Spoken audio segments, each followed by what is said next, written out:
Hi, it's Hans at ahappierman.com. Today's topic is simple freeing tips. Not freedom. Freedom is something different, although what the tips I have about being more freeing yourself will kind of help your mind become more free, more freedom loving, and more understanding of this relationship of freedom amongst ourselves and authorities. So I'll just start randomly talking about things that will help you be more free. I'm going on a little weekend trip. I have found that the freeingness of going on a weekend trip helps if I'm always kind of ready to go. I don't have to spend a lot of time preparing to go.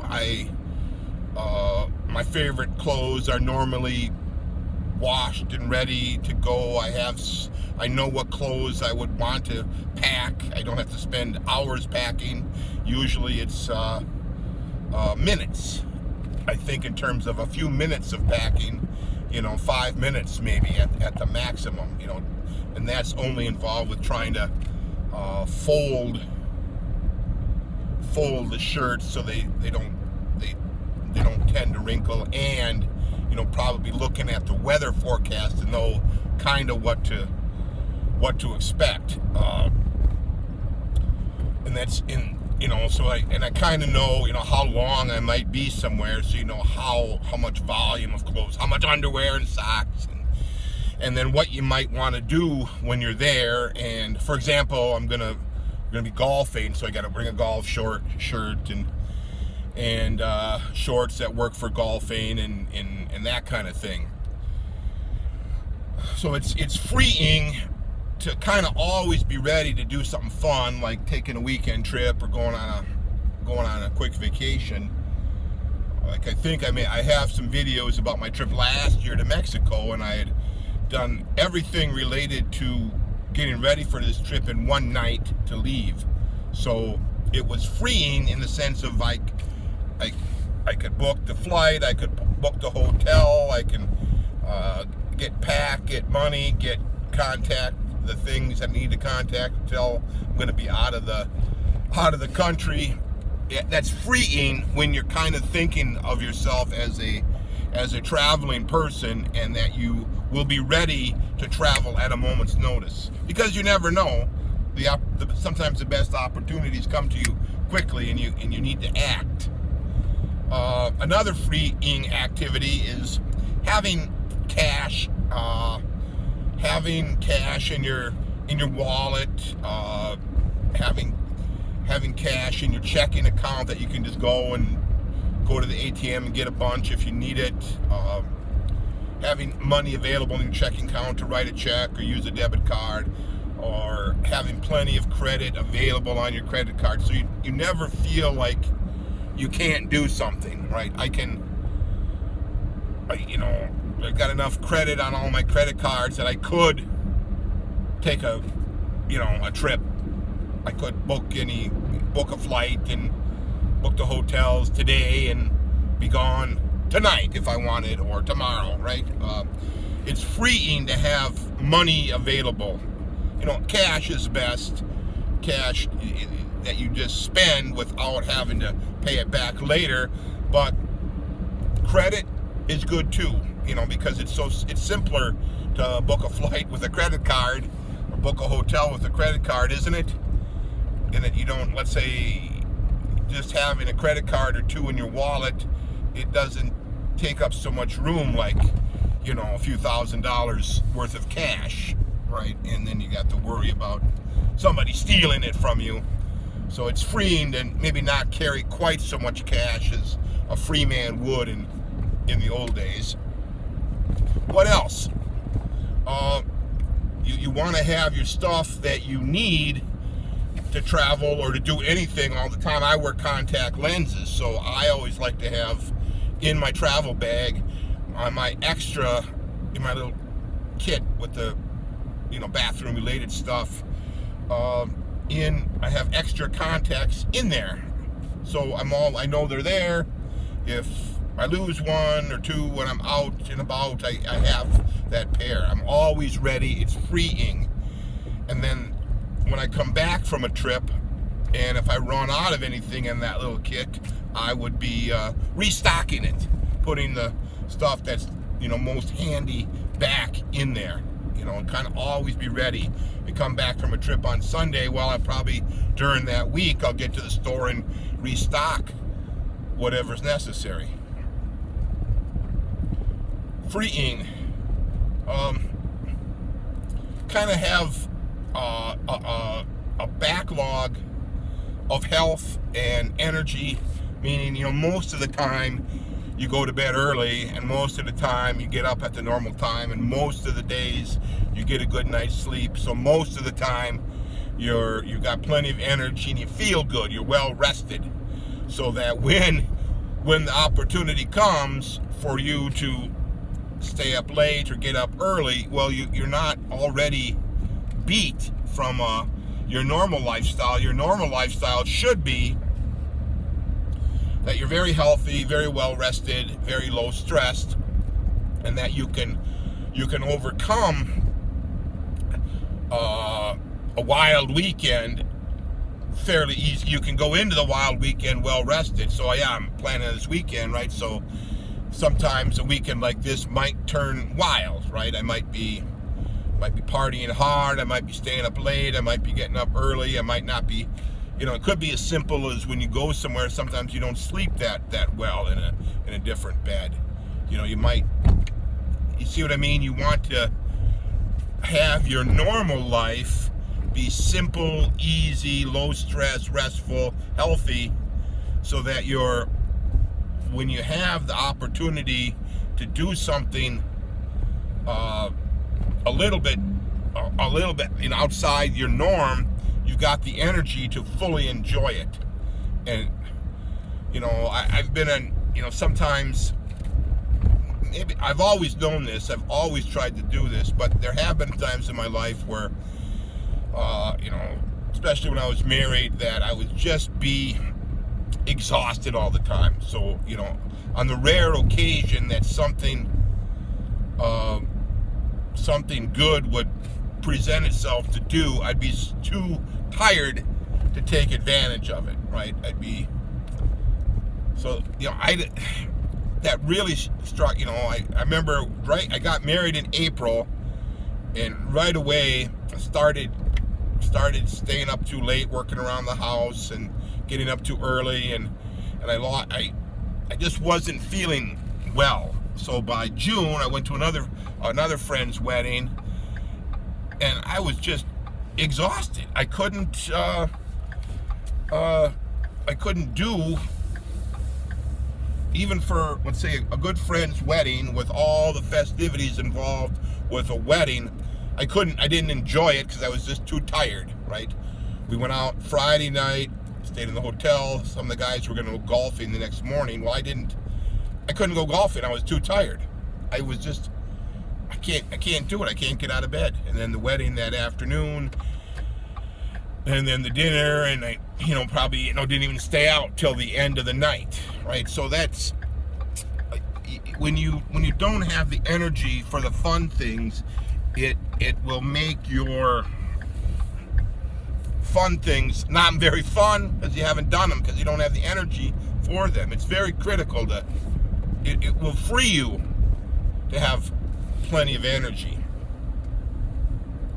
Well, we talked about the energy, the money, the credit, the being ready to travel. Another thing that helps you is to not have too much stuff. I've always been kind of a minimalist. I have what I would call plenty of stuff, but compared to most people, I have hardly anything, and it's very easy for me to move in comparison to some people. To most people, it's very easy for me to find whatever I want to find. It's very easy for me to pick up around my home because there's not that much to pick up, right? It's freeing to me to have less stuff, to have just what I want, and to always be critically determining if that's the right amount of stuff to have. So I'm not afraid to toss things out as I go. And certainly there are things with sentimental value or reminiscing value that maybe don't have utilitarian value, but they've got sentimental value. So you want to keep the things that mean something to you. But on the converse, you don't want to keep the things that don't mean anything to you. I guess that means I'm not really a shopper either. With the COVID thing going on, I was just talking to my mom the other day, and she goes, well, when I go to the store now, I go in and out. No dawdling. And I said, well, I've always done that, right? The way I shop now is no different than it has always been. I go in, I know more or less what I'm looking for, and I either get that or they don't have it, and I move on, right? Or something similar. If you're not a shopper, your life becomes much, much, much easier because your money goes up because you're not spending so much of it, and you have less stuff, so you don't have to deal with it, and there's less time involved in the shopping. Now, this isn't a knock against shopping because I'm a somewhat materialist person. I love nice clothes, good shoes. I love this truck. I love good furniture, comfortable bed, nice clothes, good food, all of that stuff, right? All of those good things, a nice iPhone, a good computer, all of that. However, once I have that, I don't feel the need to keep shopping for it. I have all those things.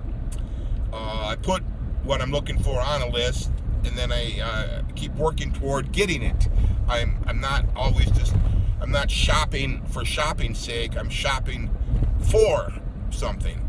It's not like a pastime. It's an adventure to do something to make my life better, right? I guess that's the freeing nature of it that I wanted to talk about.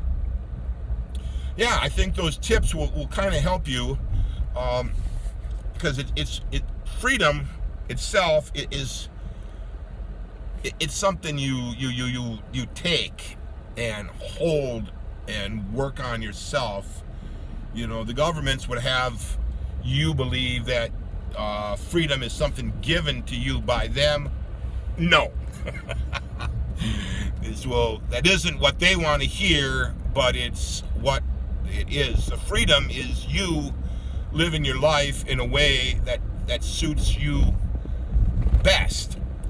You and this freeing idea will elevate your freedom because you'll have more time. For one thing, you'll have a lot more time to think and to critically examine what you are told. When you're not free, when most of if what little free time you have, because your lifestyle is so hard to manage, you're just flipping on the TV and watching what they tell you.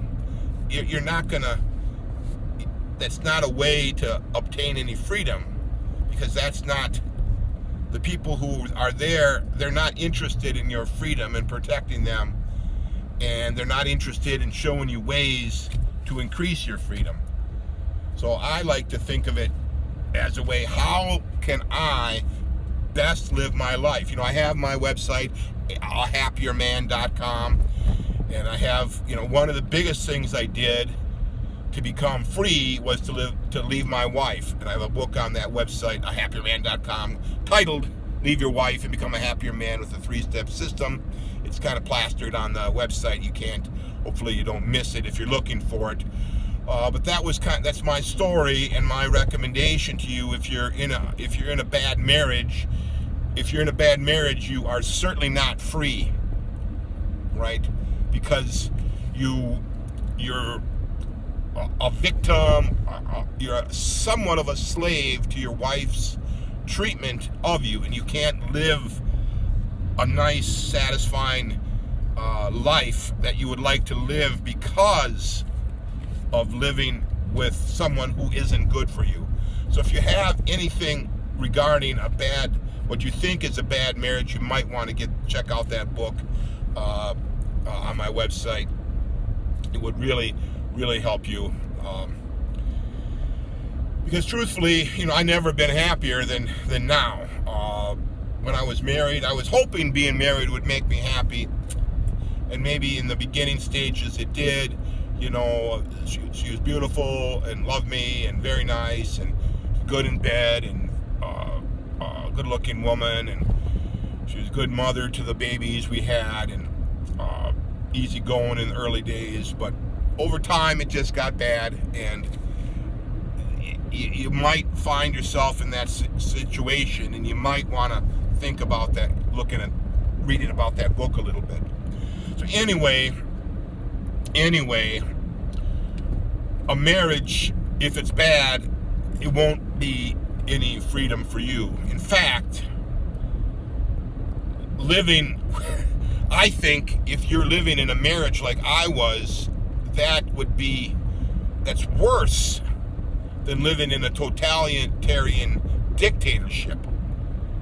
Because let's say you were born into a dictatorship country, you had no control over that. You were born there, right? This is where you're born, and this is the extreme circumstances of your life. But in my case, I was born in America, United States, right? We're supposed to be free, a freer country than some, and not as free as others. But anyway, my marriage made me unfree.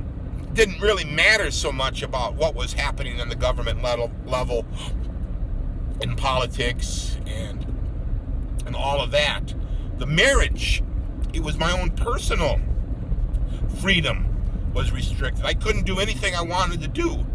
Everything I wanted to do, I would just be ridiculed and berated, and we just had to do what she wanted, right? And naturally, as a husband, you would be trying to do as much as you can for what your wife wanted. Now, don't get me wrong.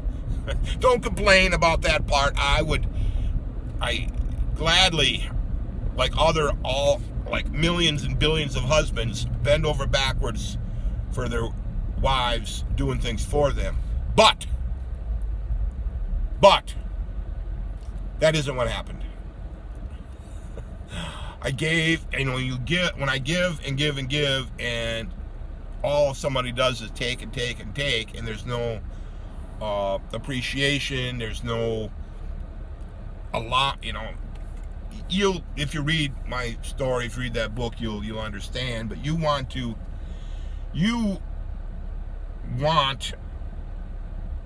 be free in your personal life.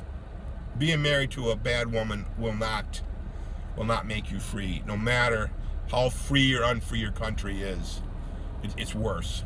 I know if a young person is watching this, and they're a young person or a teenager, and you're living with your parents, and they're just kind of dysfunctional and not good for you, for you there is hope. You will be 18, and the time will pass and you'll become 18, and you'll be able to get out. If you're in a bad marriage, you can get divorced and move on. If you're in the bad part of town, you can leave, right? All these things can be done. If you're in a bad job, if what you're doing just isn't working for you, you can quit and get something else. All right? All of these self-imposed restrictions on your freedom and happiness are worse than the government's restrictions. So the government can't keep track of everybody, right? and certainly they will come down hard on people who flaunt whatever the rules are set up at the time. And I would never recommend that you flaunt government rules that, if you disobey them, would be very, very hard on you. Wouldn't do that. I'd never tell my kids to do that. I would never. No matter how much you hate them, you got to watch out for yourself first, and be careful in how you go about your protests. But anyway, what difference does all the protests do if your own personal life is a mess, right?